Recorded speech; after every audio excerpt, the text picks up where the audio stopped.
तू अपनी खूबियां ढूंढ, तू अपनी खूबियां ढूंढ, खामियां निकालने के लिए लोग है ना।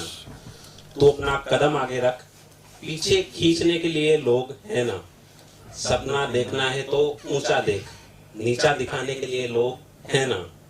तू अपने अंदर जुनून की चिंगारी जला, जलने के लिए भी लोग है ना।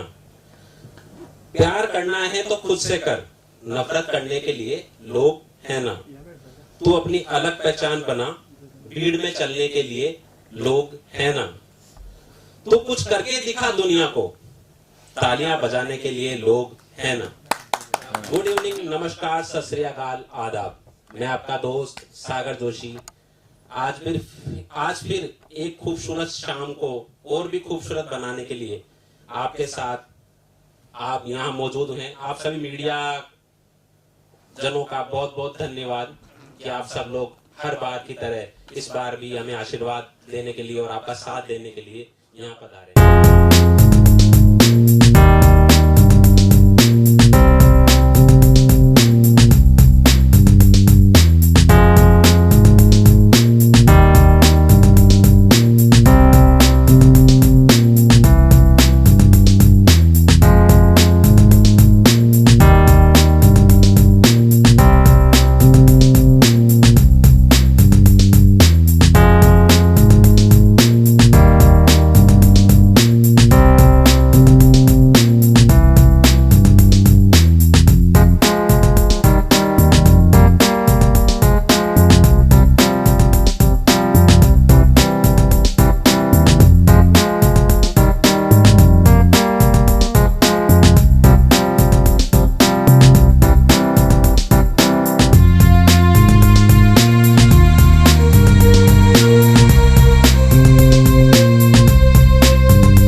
When I was 8 years old. I started with National Theatre. This is when I was in Agra, and I used to do theatre plays all over the country, and I started winning national awards from ICTA and other great organizations. So looking at my interest in acting, my parents decided to move our family from Agra to Mumbai in 2010, and that's where my journey started in acting. And उसके बाद यहाँ पे आके थोड़ा सा struggle था for the first year, but उसके बाद I started getting some great shows. So my first show was Chhote Miyan chapter 3 on Colors, which is a stand up comedy reality show on Colors. उसके बाद I played the role of Mandeep in the show Shake It Up on Disney, and then I played the role of Pihu in the show hello Pratibha on ZTV. Did the ads of Snapdeal, UNICEF, played cameo roles in Balika Vadhu, Parvarish, Aada Full, and then finally I played the role of Sunidhi in the movie Hichki by Yash Raj Films. All the characters were vastly different from each other, and that helped me bring a lot of versatility to the table. It really helped me portray the breadth of my skill perfectly, because for example Mandeep was very bubbly, fun and full of life. Pihu was very emotional, centered, and that's why I think I was able to give justice to both characters by just expressing my skill.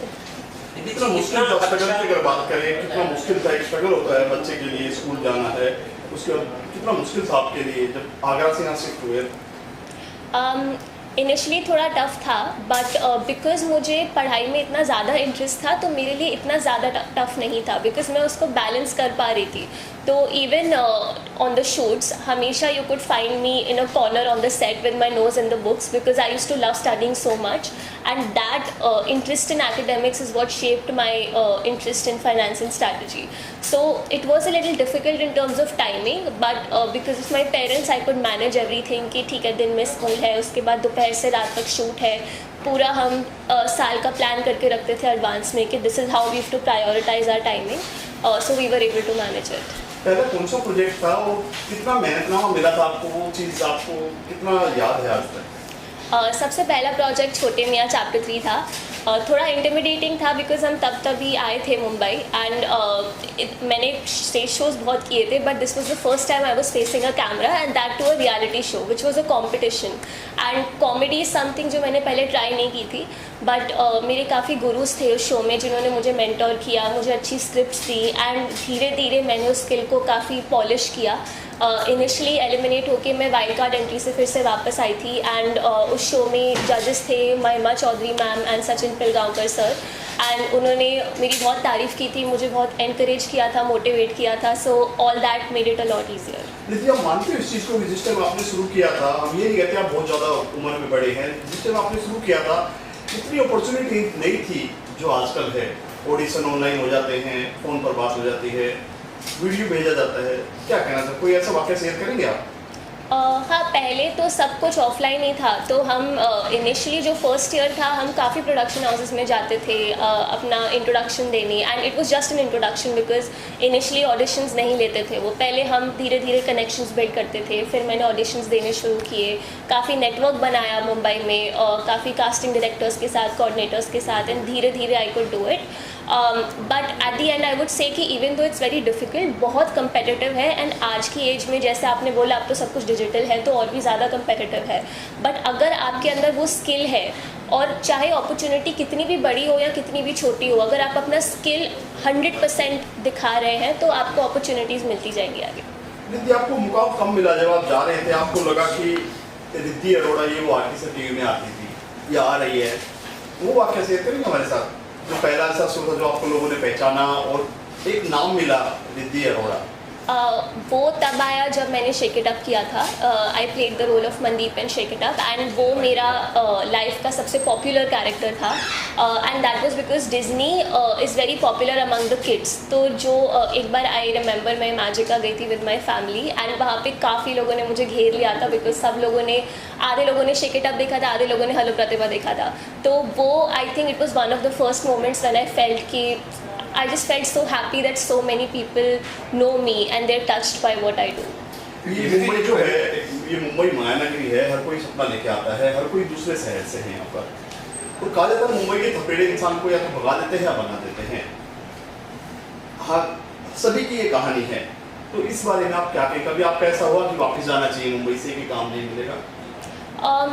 I think वो जो एक करेज था, तब मैं बहुत छोटी थी तो उस चीज़ के लिए मैं बोलूँगी कि मेरे पेरेंट्स के अंदर बहुत स्ट्रेंथ थी। काफ़ी बार ऐसा था कि हमने काफ़ी फेलियर्स देखे हैं, काफ़ी बार ऐसा भी हुआ था कि प्रोजेक्ट साइन हो चुका था एंड उसके बाद the production house backed out कि नहीं, we can't do this, like we can't do this with you any more. So ऐसे रिजेक्शंस भी हमने बहुत देखे हैं। काफ़ी बार शॉर्टलिस्ट होती थी टिल दी एंड बट फिर भी नहीं वर्कआउट होता था। तो failures is something that is a part of being in the TV and Bollywood industry and you will have to build the muscle to be okay with it. But I feel because of that, because of those failures, I've become so resilient and strong.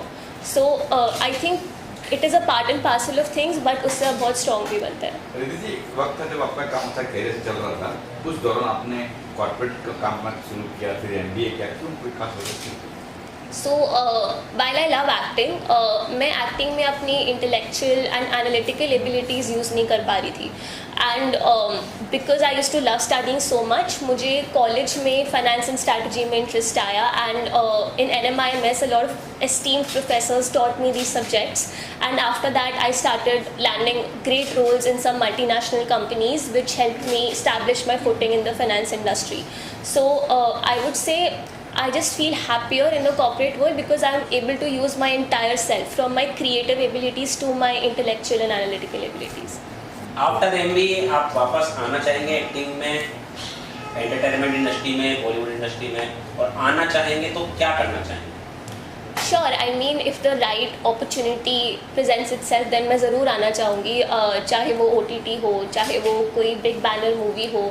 मेरे लिए entertainment industry was my first love. So अगर कोई अच्छी opportunity आती है then why not. इंसान जब गुरु है आपका कोई, इस फील्ड में गुरु है आपका, किसी गुरु बना आपके गुरु है या किसी इंस्पायर हुआ? मेरे बहुत सारे गुरु रहे हैं शुरुआत से, मतलब डांसिंग में मैंने कथक सीखा था राशि जौहरी जी से, एक्टिंग में मेरे काफ़ी डायरेक्टर्स थे। सो शेक इट अप में ऋषि सर थे, हेलो प्रतिभा में स्माइल सर थे। उन्होंने मुझे कैरेक्टर्स के बारे में काफ़ी सीरियसली सोचना और उसको एक्सप्रेस करना सिखाया एंड आई थिंक वो ही मेरे मेंटर्स बन गए थे एक्टिंग में। एंड फाइनेंस में मेरे मैनेजर्स, मेरे प्रोफेसर्स मेरे मेंटर्स थे जिन्होंने मुझे सही अपॉर्चुनिटीज़ दी सही टाइम पे, which could really help me grow as a person. आपके माता पिता की भूमिका क्या है? अभिनय करते जब माता पिता किस सब्जेक्ट की क्या कहते हैं? मेरे पेरेंट्स मेरे सबसे बड़े सपोर्ट सिस्टम है, and without them I wouldn't be where I am today, and because of them I am even in Mumbai, because of them I got all the right opportunities, because they kept me motivated. My dad always used to look at the schedule, the shoots, the budget and all the other important details. My mom used to look at style, my well-being, focus and everything else, and all three of us always functioned as a team, and without that team none of this would have been possible. So I think I would credit everything to my parents. दिन में कल लगा ना कि लड़की आप लड़की को बेटा कहाँ जा रहा है, किस स्टूडियो जा रहा है, क्योंकि इस फील्ड पे कई बार सुना भी होता है, चीज़ होती भी है. पापा या मम्मी ने भी कहा बेटा कहाँ जा रहे हो, किस स्टूडियो जा रहा हो, MBA कर लो, पढ़ाई कर लो, ये कर लो, कुछ कहाँ से कभी हुआ? एक्चुअली मेरे केस में हमें बाकी लोगों ने बहुत बोला था कि जब हम आगरा से मुंबई शिफ्ट हुए थे कि ये आप क्या कर रहे हो या ये कैसा डिसीजन ले रहे हो, बट हमारे अंदर वो कन्विक्शन था कि हमें पता है हम क्या कर रहे हैं और हमें अपना करियर कैसे शेप करना है, तो हम उस सबसे बाहर निकले. एंड जहाँ तक बात है मेरे पेरेंट्स की एक्टिंग को लेके, ऑनेस्टली थोड़ा इन्वर्स था. मेरे पेरेंट्स वाले कि you have done so much in acting, you established your footing, why do you want to go to finance now and do an MBA. मेरा इंटरेस्ट था MBA में जाना, तो मैंने उनको कन्विंस किया था कि मेरा इसमें इंटरेस्ट है, मुझे आगे पढ़ना है, मुझे अपने करियर को एक इंटरनेशनल फोकस देना है आगे चल के. तो इस तरीके से वो जर्नी पे तो भारत MBA में और विदेश के MBA में क्या डिफरेंट है, क्या अंतर है? So बाहर के MBA में focus is more on international perspective, and peer group is very global, and in India the focus is more on local industry practices and theoretical knowledge. In my case, I've worked a lot with European and American markets, and I want to continue building on that in the future, that the focus of my career has to be global. OTT का ज़माना है, web से ज़माना है, कभी से chance मिला आपको कि OTT पे काम करना है तो आप तैयार है, क्योंकि OTT पे बहुत कुछ भी आता है, और समझिए क्या कर रहा हूँ, क्या कुछ है इस बारे में क्या?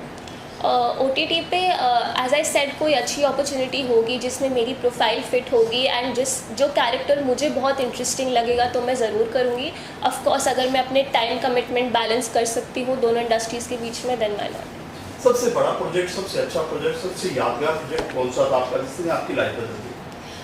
सबसे मेमोरेबल प्रोजेक्ट मेरा था Savdhaan India. I remember that was a special episode, like जो एनुअल एक स्पेशल एपिसोड होता है, it was a 1 hour long episode, and they spent a month trying to cast for that episode. So it was on child molestation, and when they finally selected me, हमने सब कुछ discuss किया, and वो बहुत ही emotionally heavy character था. So उसमें I had to really get in the mind of the character to be able to give justice to it. And I remember हम उसका क्लाइमैक्स सीन शूट कर रहे थे जिसमें मुझे अपने सारे इमोशंस बाहर निकालने थे. Like that was the ultimate break down scene, and I think मैंने वो इतना ज़्यादा उसमें मैं घुस गई थी कैरेक्टर में, मैंने ऐसा परफॉर्म किया कि पूरा सेट शांत हो गया था, एंड कट होने के बाद the whole set give me a standing ovation.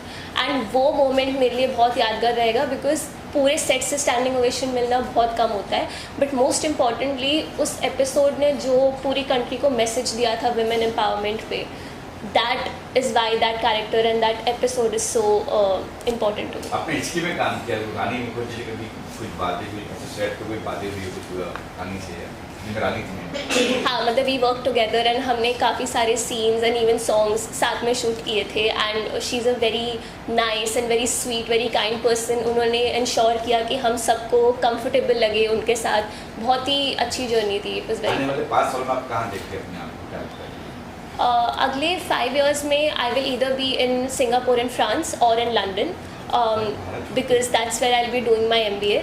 So that's where my focus will be in terms of business. That's where I want to build my career. दीदी, आप मानते हैं कि बॉलीवुड में हमेशा पंजाबियों ने फटे चक्के हैं, पंजाबी हमेशा छाए हैं, चाहे बी.आर. चोपड़ा हो, यश चोपड़ा हो, या फिर मिक्का सिंह हो या दिलीप पाजी, क्या कहना चाहिए इस बारे में? कपूर फैमिली हो, पंजाबियों की तो अपनी शान है उसमें मैं क्या ही कहूँ. I think in the and doesn't matter आप कौन से बैकग्राउंड से हैं, आपके स्किल पे ही डिपेंड करता है completely. Any message for audience जो लड़कियां चाहती है कि इस फील्ड पे आए, बट कई बार माँ बाप सपोर्ट नहीं करते, कई बार जैसे आपको सपोर्ट कर रहे हो, ऐसे उनको क्या कुछ कहेंगे आप? उनको मैं यही कहूँगी कि आप अपने अंदर ब्रेव रहिए, कि अगर आपके पास अभी वो सपोर्ट नहीं है, चाहे वो इमोशनल सपोर्ट हो, चाहे वो फाइनेंशियल सपोर्ट हो, आप एक एज तक 18 या 20 ईयर्स की एज तक अपने आप को इतना बिल्ड करो कि उस एज के बाद आप वो परस्यू कर सको जो आप करना चाहते हो. एंड मैंने ऐसा बहुत देखा है, specially in small towns, that लड़कियां नहीं कर पाती है. And I strongly believe in Indian growth. India has given me a lot. इसलिए आगे चल के I want to also give back to the country. I want to sponsor the education of various underprivileged Indian girls who don't have the access to right opportunities because of difficult financial circumstances. चलिए बात करते हैं community से भी। बच्चों के papa mummy की बात करें, जो एक्टिंग में बच्चे रहते हैं, बच्चों की 60% है, 100% पेरेंट्स की होती है। क्या कहना चाहोगे इसमें? क्योंकि घर का खाना ही बनाना है, आपको छोड़ना भी, स्कूल भी छोड़ना है, सेट पर भी लेकर जाना है। हाँ, वो बैलेंस तो डिफ़िकल्ट होता है, बट मेरे पेरेंट्स ने पर्टिकुलरली मेरे डैड ने अपना बिजनेस पूरी तरीके से बैक बर्नर पे रख दिया था just to focus on me. तो इन माय केस एटलीस्ट मेरे पेरेंट्स ने अपना 100% मुझे ही दिया था growing up. Like I was their investment and their child. So it's difficult to balance, but I think अगर आप करना चाहते हैं, आपके अंदर वो डेडिकेशन है, तो आप कर लेंगे। ये जर्नी बहुत लंबी है। जब वो 4 साल की थी और आज वो 25 साल की है, तो 4 साल से 25 साल तक 21 साल की जर्नी इतनी जल्दी नहीं बोली जा सकती, बताई जा सकती। मगर इतना ज़रूर बोलूँगा कि 4 साल के बच्चे ने अपना जलवा 4 साल की उम्र में दिखाया था। एक छोटे से लॉयंस क्लब के शो में उसने फैंसी ड्रेस शो में अपना जलवा दिखाया था। कई न्यूज़पेपर में उसकी फ्रंट न्यूज़ आई थी, फोटोग्राफ आई थी। बस उसके बाद कहानी बदलती गई, स्टेज प्रोग्राम मिलते गए। सोनू निगम के साथ शो मिला वहाँ आगरा में, वहाँ और कई सारे प्लेस मिले, थिएटर प्लेस मिले, कई सारे डांस शोज मिलते गए। मगर हमने हमेशा स्टडीज़ को पैरेलल रखा। Studies plus acting plus dance plus anchoring plus modelling, everything was side by side. 1 महीना पहले ही मैं इसका बुकिंग मतलब डेट्स देना, टाइम देना, सब मैं देखता रहता था कब क्या मैनेज हो सकता है। मगर इससे पहले पूछ लेता था, are you comfortable with study, are you comfortable with examination. ऐसे भी मैंने दिन देखे हैं कि सुबह फाइनल एग्ज़ाम हुआ, दोपहर को हम कार में टैक्सी में बैठे हैं, फरीदाबाद जा रहे हैं, भूपेंद्र सिंह हुड्डा जी का प्रोग्राम था, राजीव गांधी के ऊपर इसने बोलना था, एक्टिंग करनी थी, पूरा 10 मिनट इसको बोलना था शंकर सानी के साथ। वो उसके बाद दूसरे दिन सुबह एग्ज़ाम था। तो हमने कैसे उसको किया बैलेंस कि आगरा स्कूल से टैक्सी से होटल से फरीदाबाद ग्राउंड, 25,000 ऑडियंस। उसके बाद रात में वापस, उसी रात को वापस, उसके बाद सुबह फिर दोबारा एग्ज़ाम। तो that is the thing we all 3 did like this. आपका यही कहेंगे कि छोटी थी, 4 साल की थी, तो वहाँ से इसका टैलेंट पता चला। धीरे धीरे इसको एक लाइन दी गई बोलने के लिए। तो इससे कहा, बेटा तू स्टेज पे ये बोल लोगे? जब हाँ बोल लूँगी। इसने वो लाइन एक बोली, वहाँ से लगा कि ये बहुत कॉन्फिडेंट है ये। तो वहाँ धीरे धीरे इसको आगे फिर स्टेज पे इसने स्पीच बोलना शुरू किया। पहले 4 लाइन का दिया, फिर इसको 1 पेज दिया, ऐसे करते थे बहुत स्पीच बोलते बोलते। फिर आगे इसने वो शोज़ वो किए, ये वाले नेशनल अवार्ड्स लिए, उसमें प्ले किए। तो प्ले में इसने बहुत नेशनल अवार्ड्स लिए। तो वहाँ धीरे धीरे फिर ये हम इधर मुंबई आ गए। इसका वहाँ पर आगरा मुंबई से ही एक कॉल आया था कि इसको छोटे मियाँ में सेलेक्ट किया जा रहा है। तो वहीं ऑडिशन हुआ था इसका ऑनलाइन। तो फिर हम लोग मुंबई आ गए वहाँ से इसको लेके। तो बस वहाँ से इसकी शुरुआत हो गई। तो बात होगी फिल्म कैरियर आप किस फील्ड से? वहीं से धीरे धीरे टीवी शोज किए इसने, फिर इसको फिल्म मिली। I was doing business in Agra, 2-3 business were there. मैं पढ़ाता भी था, साथ में मेरा ट्रांसपोर्टेशन बिजनेस भी था और कुरियर बिजनेस भी था। उसको मैंने वाइंड अप करना शुरू किया जब इसने कह दिया मुझे मुंबई जाना है। हालांकि मुझे 3 साल लग गए आगरा से मुंबई सेटल होने में, आने में, अपना बिजनेस बंद करने में, अपनी शॉप बेचने में, अपना घर बेचने में। वहाँ से यहाँ की जर्नी वो मेरे लिए बड़ी डिफ़िकल्ट थी। मगर इसके स्ट्रेंथ, इसकी मेहनत प्लस इसका एक्टिंग कैरियर प्लस मैंने इसको कभी रोका नहीं। जो करना चाहते हो करो, एक्टिंग करनी है एक्टिंग करो, MBA के लिए जाना है MBA के लिए करो। कहती है मुझे 6 कॉलेजेस में एडमिशन करना है, मतलब एग्ज़ाम देना है, एप्लीकेशन देनी है। मैंने कहा गो अहेड। बहुत महंगा था, अभी भी आगे जा रही है, बहुत महंगा वो है MBA। Still I am after her. उस एक्टिंग मैं इसको स्टार बनाने लाया था, स्टार तो बनी, मगर इसको और आगे स्टार बनाना था। मगर उससे पहले इसने कहा कि I am going for MBA। Acting तो मैं पूरी ज़िंदगी कर सकती हूँ। आगरा से यहाँ बंद करके यहाँ पर आ गए आप बच्चे के लिए, अब यहाँ से क्या रशिया जाओगे? रूस रशिया जा रही रशिया नहीं, फ्रांस एंड सिंगापुर। सी मैं आपको बता दूं अगला स्टेप क्या होगा। मैं अभी आपको प्रेस के सामने बोल देता हूँ। अगला स्टेप ये होगा कि ये पढ़ने जाएगी, MBA करेगी, वर्ल्ड के कहीं भी जाके वो जॉब करेगी 4-5 साल।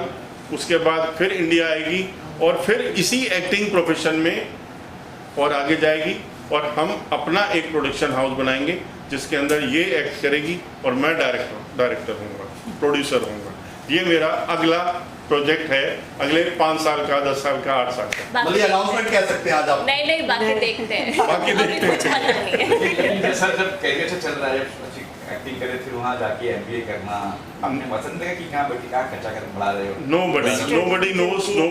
हमारे गुरुजी, हमारे भगवान, हमारे साईं महाराज ने क्या हमारे लिए सोच रखा है अभी हम डिसाइड नहीं कर सकते। हाँ, हम इसके भविष्य के लिए हमेशा खड़े रहेंगे इसके साथ। अब पता नहीं होता कि हमारे एडिटर को कौन क्या किए हैं। Okay. Myself Ayat Sheikh. I'm into acting. I do anchoring also. Cricket में commentary भी मैं करती हूँ, and I do modeling as well. So yeah, this is my profile. Riddhi के लिए क्या कुछ कहना चाहेंगे? आपने वीडियो देखी, आपने अभी सुना भी, आपने क्या कुछ रिद्धि के बारे में? So I am here to wish her all the very best for her MBA career, and जैसे एक्टिंग का तो हमने उनकी जर्नी देखी है, बहुत ही गज़ब की और बहुत ही मज़ेदार जर्नी रही है रिद्धि की। And I really want to appreciate the hard work of her parents, क्योंकि पेरेंट्स के सपोर्ट के बिना इतना आगे आना that is not possible at all. And being a girl I can understand कि लड़कियों के लिए कितना मुश्किल होता है कि अगर फैमिली का सपोर्ट नहीं है और फिर आप इंडस्ट्री में काम कर रहे हो, it is very difficult. So hats off to her parents कि इतना सपोर्ट किया और लड़की को इतना आगे लेके आया। एंड या wishing her all the very best for her MBA career also and for acting career also. यही सवाल आपका भी कि आपको अपने पेरेंट्स कितने सपोर्ट कर रहे हैं एक्टिंग करने में? I am into industry already from last 6 years, and मेरे पेरेंट्स के सपोर्ट से ही मैं यहाँ तक आई हूँ। So ya I can understand that I am grateful for having such a supportive parents. Being a Shaikh, कई बार बहुत पेरेंट्स लोग कहाँ जा रहे बेटा कि हम गोरखे वाले हैं, कहाँ इस सब चीज़ है, सोचा कभी हुआ है? नहीं, पेरेंट्स की तरफ से नहीं हुआ है। हाँ, रिलेटिव्स की तरफ से ज़रूर हुआ है, लेकिन पेरेंट्स की तरफ से नहीं हुआ। Parents were very supportive and my mother used to manage me very earlier at the beginning of my career, तो फिर इतनी प्रॉब्लम नहीं हुई कभी। इन दोनों का कुछ हो रहा है? रिलेटिव का भी सुनते हैं आप? पहले, अब नहीं। अच्छा, इधर कुछ हो रहा है क्या? पहले इनिशियल डेज में जी मेरे इवेंट्स चलते रहते हैं, cricket and all, so that is going every day. Okay, thank you. मुझे बहुत अच्छा लगा जब मैंने देखा कि रिद्धि जी ने जो काम किया है बचपन में, उससे ज़्यादा मुझे अच्छा ये लगा कि जो स्ट्रगल उनके फादर ने किया। क्योंकि बच्चे कभी कभी ये बोल देते हैं ना कि आपने हमारे लिए किया ही क्या है। तो आज जब ये मैंने देखा तो मैं कह सकता हूँ लोगों से कि मैंने खुद एक पिता को अपने बच्चे के लिए स्ट्रगल करते हुए देखा है, और उसके बाद जब वो कामयाबी चढ़ते हैं और बच्चे, पिता हर पिता खुश होता है, लेकिन उस बच्ची को पता ही नहीं है कि वो क्या कर रही है। उनके फादर को पता था कि मैं अपनी बच्ची को क्या करवा रहा हूँ। तो यहाँ तक मुझे बहुत अच्छा लगा। आप कोई सवाल करेंगे तो बिल्कुल। आपके आ रहे हैं, आपने अभी कुछ किया, मैं सुना है प्यार में कुर्बान, बताएंगे उस बारे में? हाँ, अभी मेरी 3 जनवरी को एक फ़िल्म रिलीज हुई जिसका नाम है प्यार में कुर्बान, जिसके डायरेक्टर थे जुबेर के खान, और बहुत बढ़िया फिल्म है। थिएटर में अच्छा रेस्पॉन्स मिला हमारी टीम को, सबने मेहनत की थी, बहुत बढ़िया। और एक रिसेंटली मेरी एक फ़िल्म और अभी शूट पे चल रही है, उसका नाम है अनवांटेड गिफ्ट, और वो भी मैं सेम डायरेक्टर जुबेर के खान, और उस फिल्म में मैं को प्रोड्यूसर भी हूँ। क्या किरदार है इस फिल्म में जो आप कह रहे हैं? अभी जो फिल्म चल रही है थिएटर में, अभी भी चल रही है, दूसरा सप्ताह शुरू हो गया। जो आ रही है, क्या कह रहे हैं? हाँ, अनवांटेड गिफ्ट में मैं बहुत बढ़िया कैरेक्टर है, एक स्टोरी है बहुत बढ़िया। मैं हीरो का दोस्त बना हुआ हूँ, और सस्पेंस बहुत बड़ा है जो मैं अभी क्लियर नहीं करूँगा, क्योंकि थोड़ा सा कैरेक्टर बताते ही वो सस्पेंस खुल जाएगा। हाँ, दोबारा रूबरू जुबेर जी के साथ में कैसा बॉन्डिंग कैसे रही आपकी? एक्टर, आप भी एक्टर हो, प्रोड्यूसर। जुबेर जी के साथ इतनी अच्छी बॉन्डिंग है मेरी कि उनके साथ मेरी ये तीसरी फिल्म है। पहले मैं उनके साथ प्यार में कुर्बान जो रिलीज हो चुकी है, उसके बाद एक फिल्म और है उनकी वैम्पायर सागा, वो फिल्म कंप्लीट हो चुकी है, पोस्ट प्रोडक्शन चल रहा है और ये फिल्म शूट पे चल रहा है। अभी खरमास चल रहा है इसलिए शूटिंग सभी ने बंद कर रखी है, जैसे ही शुरू होगी 20% बचा हुआ है। बहुत बढ़िया फिल्म है। वैम्पायर में भी आपका कुछ? हाँ, वैम्पायर में भी मैं एक्ट कर रहा हूँ साथ में उनके। और जो ये अभी जो फिल्म है अनवांटेड गिफ्ट, उस फिल्म में मैं एक्टिंग के साथ साथ को प्रोड्यूसर भी हूँ। तो क्या प्लान कब तक, जब आपने कहा सिर्फ 20 फिल्म बाकी है शूटिंग का, क्या प्लान की प्रोड्यूसर भी आपको, तो प्लानिंग कब, शूटिंग कब खत्म होगा, कब रिलीज होगी फिल्म? 18 जनवरी से हमारा सेकंड शेड्यूल है, जो 2 ही शेड्यूल में हम ख़त्म कर रहे हैं, एक शेड्यूल हो चुका है। 18 के बाद शूटिंग शुरू है और जो मेरी टीम, पूरी टीम ही डिसाइड करती है। अप्रैल में ये फिल्म आपको देखने को मिलेगी सबको। और अभी मैं चाहूँगा कि अभी मेरी जो फिल्म चल रही है प्यार में कुर्बान, उसको सभी जाके देखें, बहुत प्यारी फिल्म है, आपको मज़ा आएगा। मिर्ची गाना किसने? हाँ, मिर्ची मिर्ची गाना सुपर हिट गाना है। जिस दिन आप आए थे मैं आ नहीं पाया, मीडिया वालों से मैं कभी कभी क्षमा मांगता रहता हूँ। तो मिलते हैं। जय हिंद, जय भारत।